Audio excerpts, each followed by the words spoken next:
Yo, what's up guys? We are here again at JJI DF Farm. This afternoon we will be talking about side proning again. This will be a part 2 of our side proning series.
stem. Ang stem kailangan siya ng 6 months at least para magbunga siya. Ito guys, marami siya. So, kailangan kung dalawa malalaki na. So, kinain ng langgam. Yan, kinain din ng langgam. Ito guys, mataas to. Parang almost 1 foot. Pwede ito magamit siya gawin. Ano na rin? Another cuttings. Kunin ko na lang. Tigas.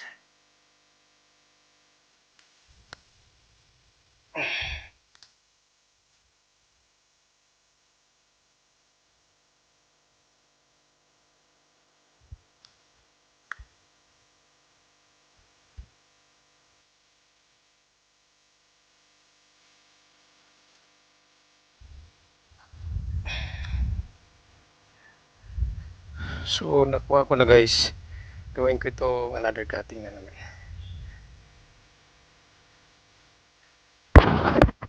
Ito kailangan ko iti-train talaga bukas kasi malaki ng shoots niya. Halos matumba na sila.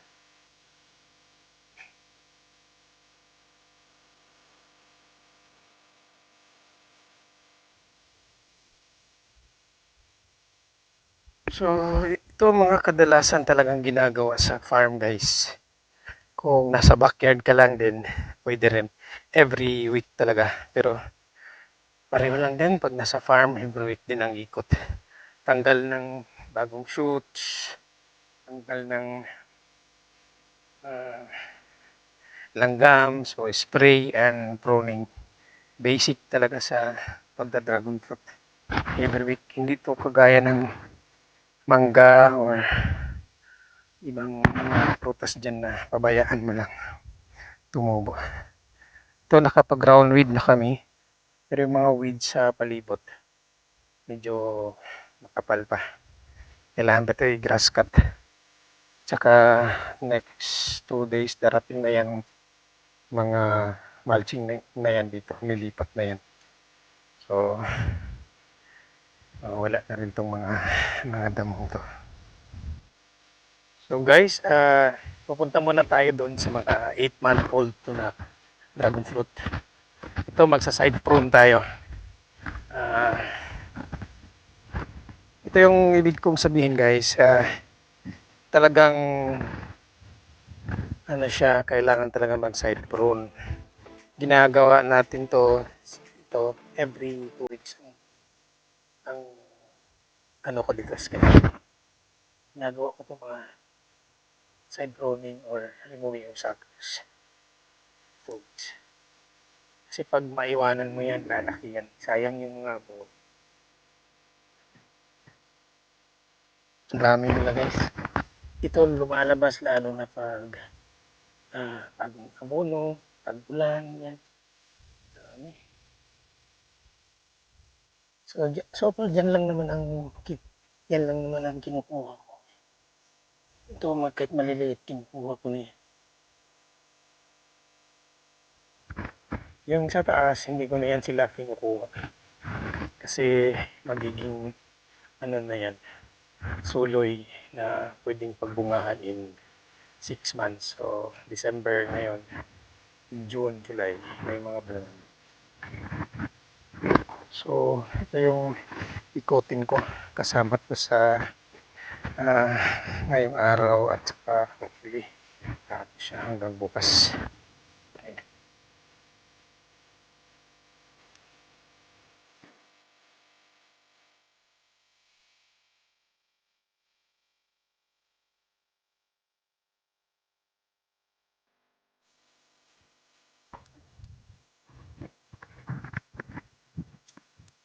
So everything under the gulong or wheel, parang tinatanggal yan.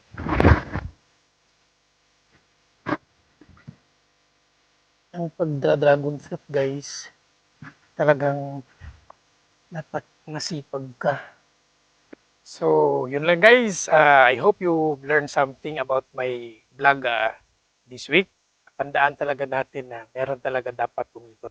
Somebody has to take rounds to get the undesirable suckers or stems or shoots and to do the spraying. Because whether you like it or not, ants will really eat your new shoots. Bye-bye. Thank you so much.